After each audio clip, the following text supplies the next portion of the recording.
Hello friends, welcome to our YouTube channel S P study point. स्वागत है आपका हमारे इस YouTube channel S P study point में। मैं सोनू आप सभी दोस्तों का हार्दिक स्वागत करता हूं।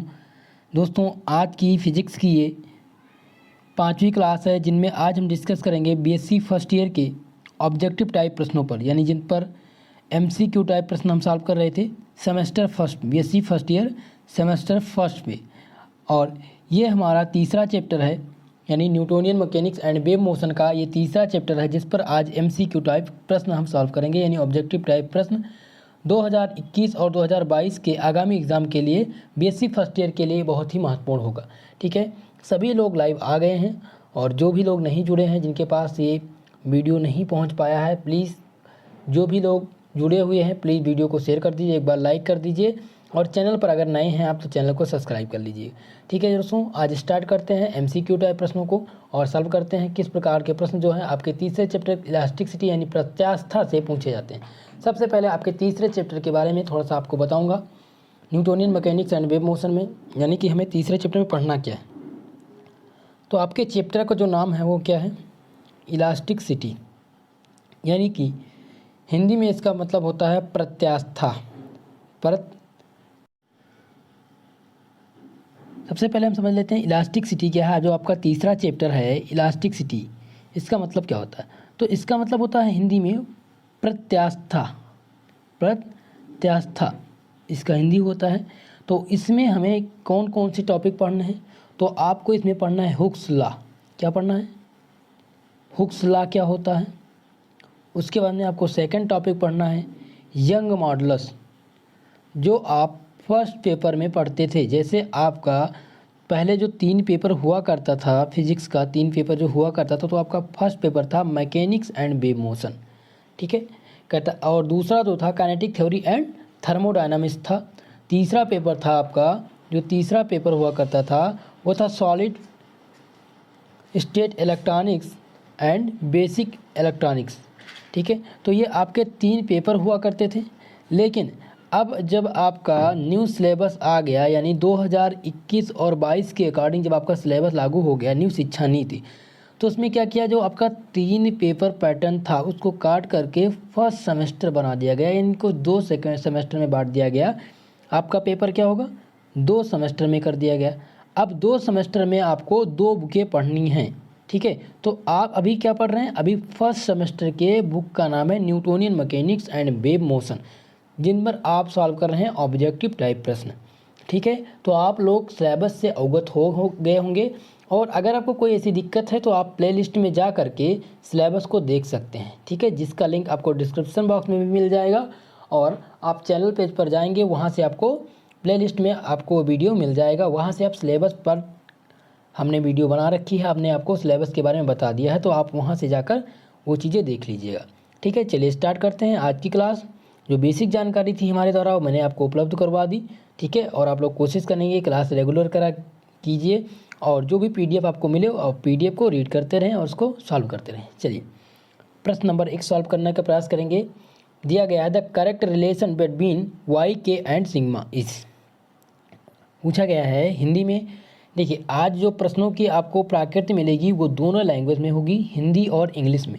ठीक है, तो हिंदी और इंग्लिश में आज प्रश्न दिए गए हैं, तो जितने लोग भी इससे सेटिफाइज होंगे वो लोग कमेंट बॉक्स में कमेंट करके ज़रूर बताएंगे। ठीक है, अपनी राय ज़रूर देंगे। चलिए स्टार्ट करते हैं। प्लस को आंसर बताएंगे, वाई एंड के एंड सिग्मा का सही संबंध क्या है। सही संबंध क्या है आपको बताना है। ठीक है, तो जल्दी से आप आंसर करेंगे इसका। जो जिसको भी आंसर पता है तुरंत कमेंट बॉक्स में कमेंट करके बताएंगे कि इसका आंसर क्या हो जाएगा। चलिए, इसका आंसर हो जाएगा ऑप्शन नंबर ए। देखिए, जब भी आपसे वाई के एंड सिग्मा का सही संबंध पूछा जाए तो आप लोग ये इक्वेशन याद कर लेंगे। इसका मतलब होता है K equal to Y upon 3 1 minus 2 sigma.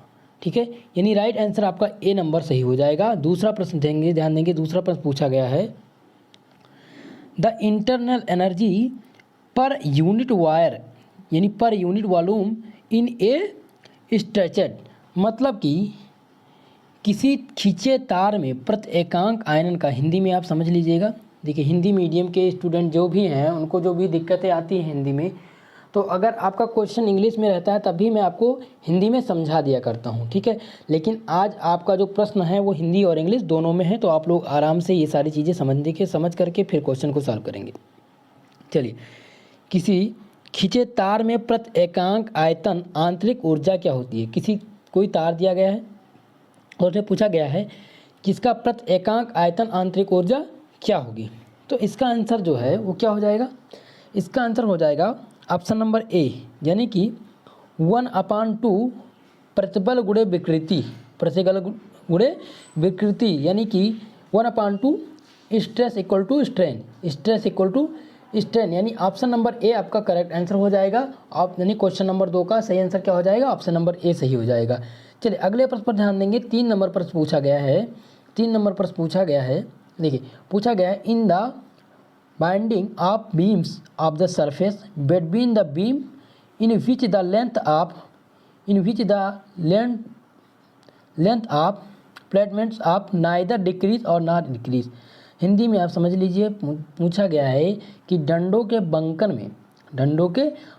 में दंड के मध्य में वह पृष्ठ जिसमें तनुओं की लंबाई न घटती हो और न बढ़ती हो क्या कहलाता है। देखिए इसको आप सॉल्व करने से पहले सबसे पहले तो आप लोग से मैं यही कहूँगा, अगर आपके मार्केट में आप चेक कर लीजिए, अगर आपको बुक फर्स्ट सेमेस्टर की अवेलेबल हो गई हो, यानी मतलब उपलब्धता हो गई हो बुक की, जो भी आपकी बुक है, ठीक है, तो आपको मैंने बुक का पब्लिकेशन बता दिया था, ठीक है। एक बार फिर से आपको बता देता हूँ, अगर आपको मार्केट में, अगर आप हिंदी मीडियम स्टूडेंट हैं तो आप सेंटम पब्लिकेशन की बुक लेंगे। किस पब्लिकेशन की, सेंटम।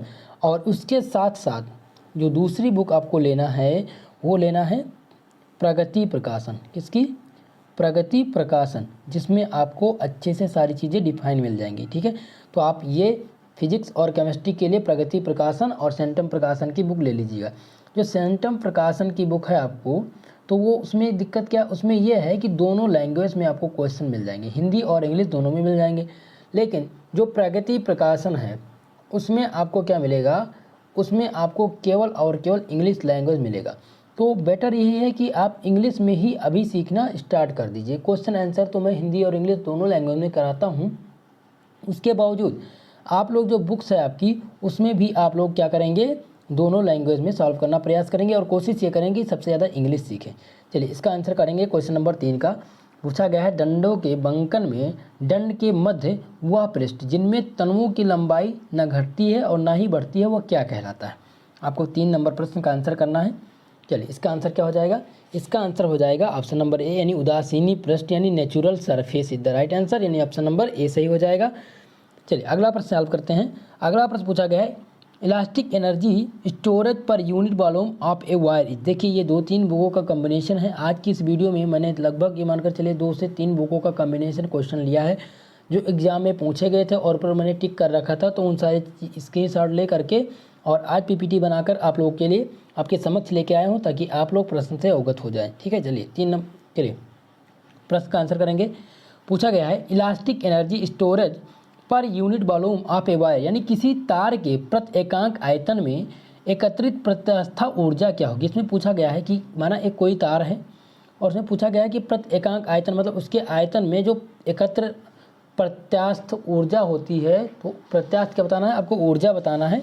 तो इसका आंसर आप करेंगे कि प्रत्यास्थ ऊर्जा आपको बताना है कि इसमें से क्या हो जाएगा आंसर, ठीक है। तो आप क्वेश्चन समझ गए होंगे, जल्दी से आंसर करेंगे आप लोग। इसका आंसर हो जाएगा ऑप्शन नंबर डी, यानी 1/2 प्रतिबल गुणे विकृति। अभी मैंने आपको ये सारी चीज़ें बता दी थी। जब भी इलास्टिसिटी यानी इलास्टिक एनर्जी से क्वेश्चन पूछा जाए तो आप तुरंत आंसर करेंगे। अगर आपको मिल जाए ऑप्शन में कि 1/2, ध्यान से 1/2 इंटू प्रतिबल गुणे विकृति, ठीक है, तो यही आपका राइट आंसर हो जाएगा, यानी option number D is the right answer, यानी ऑप्शन नंबर डी सही हो जाएगा। क्या हो जाएगा, 1/2 स्ट्रेस इंटू एक्सटेंशन, ठीक है, राइट आंसर हो जाएगा इसका ऑप्शन नंबर डी।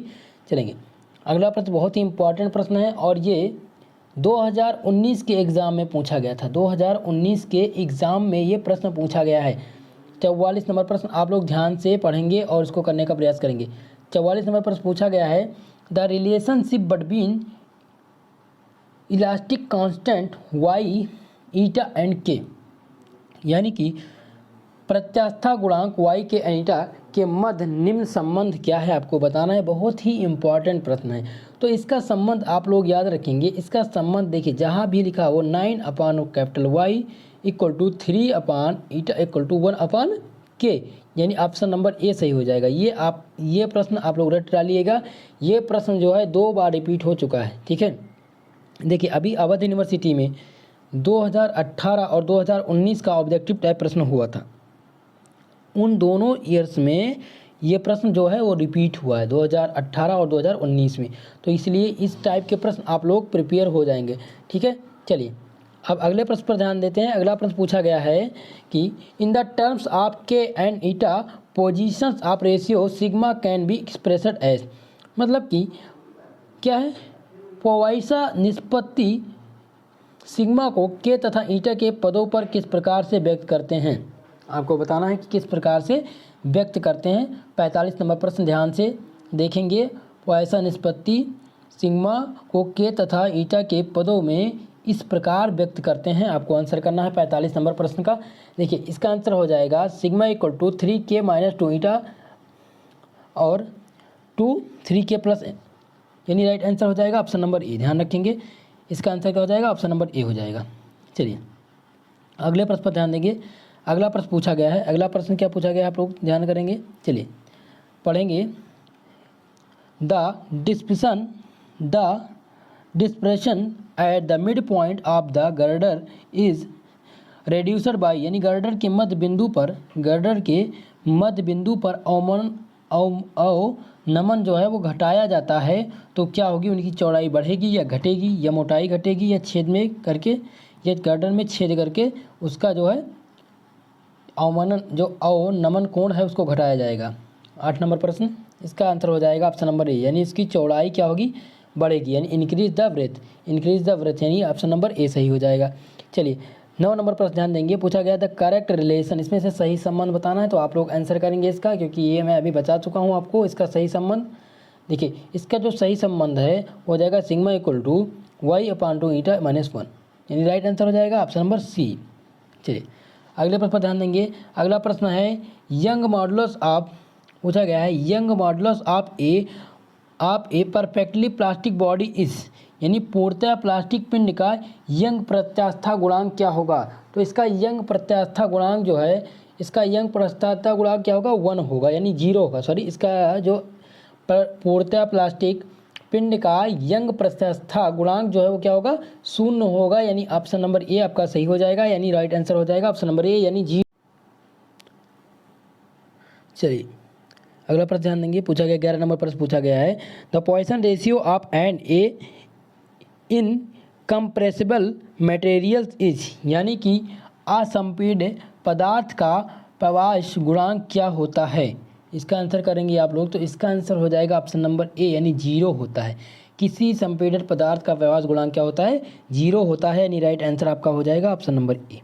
चलिए दूसरा आपको पढ़ना है। देखिए इसमें से आपको 10 प्रश्न, देखिए ये जो है कम से कम मान के चलिए 25 क्वेश्चनों को पीपीटी है, लेकिन आपको इनमें से कम 10 प्रश्न आपके एग्ज़ाम में मिलेंगे। इलास्टिक सिटी के जितने भी प्रश्न आते हैं वो सभी का पीपीटी है। उन सभी में मैंने इन सभी प्रश्नों को चुना है जो एग्ज़ाम की दृष्टि से पूछे जाते हैं, जो एग्ज़ाम में पूछे गए हैं। चलिए 12 नंबर प्रश्न ध्यान देंगे। पूछा गया है relation among Y and eta and sigma, यानी वाई के तथा सिग्मा का सही संबंध क्या है। वाई के तथा सिग्मा का सही संबंध क्या है, आपको इसका आंसर करना है। चलिए इसका आंसर करेंगे आप लोग, क्या हो जाएगा 12 नंबर प्रश्न का, इसका आंसर हो जाएगा ऑप्शन नंबर ए, यानी कि y = 2n1 + ई सिग्मा, यानी राइट आंसर क्या हो जाएगा ऑप्शन नंबर ए हो जाएगा, इसका सही आंसर हो जाएगा। चलिए 13 नंबर पर ध्यान देंगे। 13 नंबर पर पूछा गया है if A rod is bent the value of bending moment produce in it will be, यानी कि यदि किसी छड़ को मोड़ा जाए तो उसमें उत्पन्न बंकन आघूर्ण का मान कितना होगा। बंकन आघूर्ण का मान बताना है। देखिए जब भी इस प्रकार के प्रश्न पूछे जाएंगे आपसे, तो आपको करना क्या है, आपको हमेशा याद रखना है कि इसका मान होगा y/L g/r, यानी राइट आंसर क्या हो जाएगा option number A is the right answer. बढ़ेंगे अगले प्रश्न पर। अगला प्रश्न पूछा गया the dimension formula of modulus of rigidity, यानी दृढ़ता गुणांक का विमीय सूत्र क्या होगा?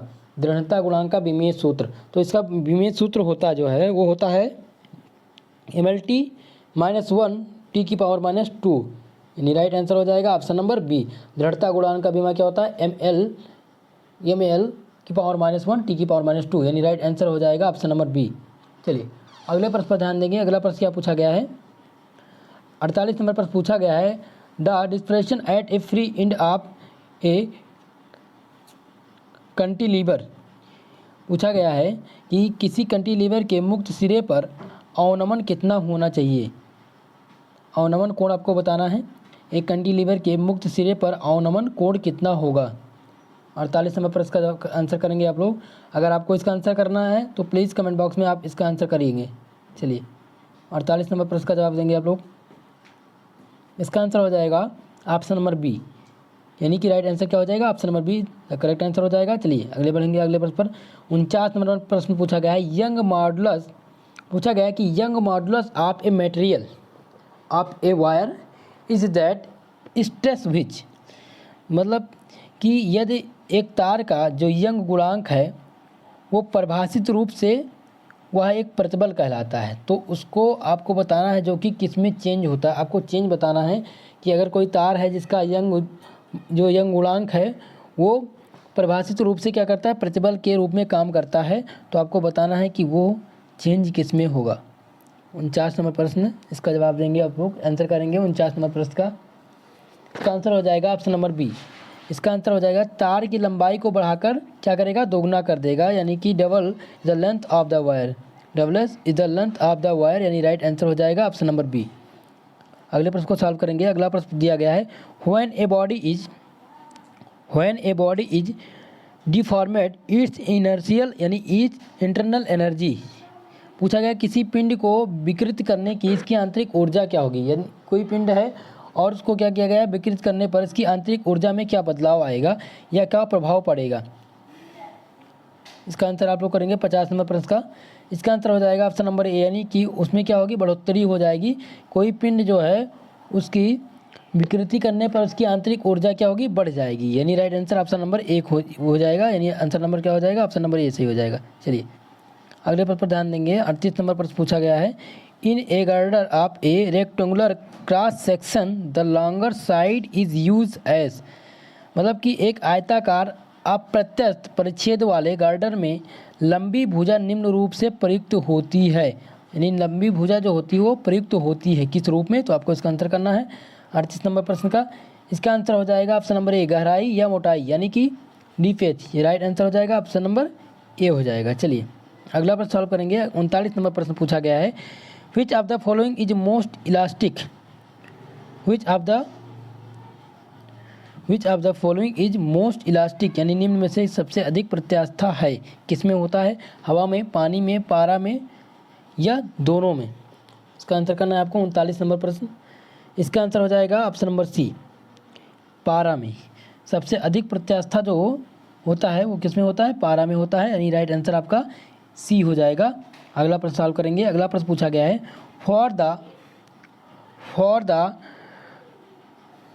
टोरिज्म of cylinder the angle of a shear is maximum that, यानी कि पूछा गया है कि यदि एक बेलन के मरोड़ी दोलन के लिए अपरूपण कोण का मान का महत्व कितना है? तो आपको बताना है इसका आंसर। 24 नंबर प्रश्न, इसका आंसर हो जाएगा ऑप्शन नंबर ए, यानी बेलन के पृष्ठ पर, या हो जाएगा सरफेस ऑफ सिलेंडर, यानी कि कोई भी यदि कोई बेलन है जिसका मरोड़ी दोलन के लिए जो अपरूपण कोण का मान है वो महत्व क्या होता है? उसके महत्व होता है सरफेस ऑफ सिलेंडर का। क्या होता है उसका जो महत्व होता है वो किसके रूपांतरित पर होता है? सरफेस ऑफ ए सिलेंडर, यानी राइट आंसर ऑप्शन नंबर ये हो जाएगा। बढ़ेंगे अगले प्रश्न पर। देखिए 25 नंबर प्रश्न पूछा गया है। 25 नंबर प्रश्न पूछा गया है the breaking stress for a wire of a unit cross section is called, यानी कि यदि कोई इकाई अनुप्रस्थ काट के तार के लिए ब्रेकिंग प्रतिबल क्या कहलाएगा? तो उसका जो ब्रेकिंग प्रतिबल है तो क्या कहलाएगा? 25 नंबर प्रश्न का इसका आंसर हो जाएगा ऑप्शन नंबर ए, यानी क्या कहलाया जाएगा? तन्य शक्ति, क्या कहलाएगा? तन्य शक्ति कहलाएगा। राइट आंसर हो जाएगा ऑप्शन नंबर ए। अगला प्रश्न सॉल्व करेंगे। 26 नंबर प्रश्न दिया गया है, पूछा गया है कि which has the highest value of young modulus, यानी कि निम्नलिखित में से किसके लिए यंग प्रत्यास्था गुणांक का मान सबसे अधिक है। तो आपको बताना है कि यंग प्रत्यास्था गुणांक सबसे ज़्यादा किस में होता है? स्टील में होता है। स्टील में सबसे ज़्यादा यंग प्रत्यास्था गुणांक होता है, इसलिए राइट आंसर क्या हो जाएगा? ऑप्शन नंबर ए हो जाएगा, स्टील। ये ऑप्शन नंबर ए सही हो जाएगा। दोस्तों हमारा आज का सेशन यहीं पर समाप्त होता है और आप लोग से अपेक्षा है कि आप लोग को ये वीडियो पसंद आई होगी। अगर आपको हमारा ये वीडियो पसंद आया हो तो प्लीज़ कमेंट बॉक्स में कमेंट करके ज़रूर बताइएगा कि आज की ये क्लास आपके लिए कैसी रही। और हिंदी और इंग्लिश दोनों लैंग्वेजों में मैंने क्वेश्चन को कराने के प्रयास किया है, ठीक है। तो जो आप लोगों से थोड़ा सा अगर कोऑपरेट करने का प्रयास करेंगे तो क्लास को थोड़ा सा बेटर बनाया जा सकता है। बस आप लोग को क्या करना है कि रेगुलर क्लास स्टार्ट करना है, आप लोग रेगुलरली क्लास को अटेंड करते रहें, ठीक है दोस्तों। तो एक बार आपसे पुनः निवेदन मैं करना चाहूँगा कि अगर आप हमारे वीडियो पर चैनल पर नए हैं तो प्लीज़ चैनल को एक बार सब्सक्राइब कर लीजिए और वीडियो को लाइक कर दीजिए, और अगर हो सके तो आप लोग दोस्तों में भी शेयर करिएगा, ठीक है दोस्तों। तो थोड़ा सा आप लोग कोऑपरेट करने का प्रयास करिए और हमारा पूरा प्रयास है कि आपके एग्ज़ाम से पहले यानी फर्स्ट सेमेस्टर के एग्ज़ाम से पहले आप सबकी तैयारी बेटर तरीके से करा दी जाए। देखिए अभी हाल ही में डीडी यूनिवर्सिटी का पेपर हुआ है और उसका जो मॉडल पेपर यानी ओल्ड पेपर है वो मैं सॉल्व कराने वाला हूँ। यानी केमिस्ट्री का हमें पेपर मिल चुका है और जल्द ही आपको मिल जाएगा, ठीक है। यानी कि आज के लिए मैंने कहा था, लेकिन दोस्तों आज शायद क्लास नहीं हो पाएगी और मैं पूरा प्रयास करूँगा कि आपके यूट्यूब चैनल यानी कि आपकी क्लास को जो है अपलोड कर दिया जाएगा, आप लोग वहाँ से देख लीजिएगा, ठीक है। आपको नोटिफिकेशन प्राप्त हो जाएगा। टेलीग्राम चैनल को आप ज्वाइन कर लीजिए, वहाँ आपको क्लास का नोटिफिकेशन और PDF मिलता रहता है। तो आप लोग क्लास का नोटिफिकेशन और PDF के लिए टेलीग्राम चैनल ज्वाइन कर लीजिए। दूसरी बात, व्हाट्सएप ग्रुप का लिंक जो है वो वीडियो की डिस्क्रिप्शन बॉक्स में लिया गया है, वहाँ से आप व्हाट्सएप ग्रुप ज्वाइन कर सकते हैं PDF के लिए, ठीक है दोस्तों।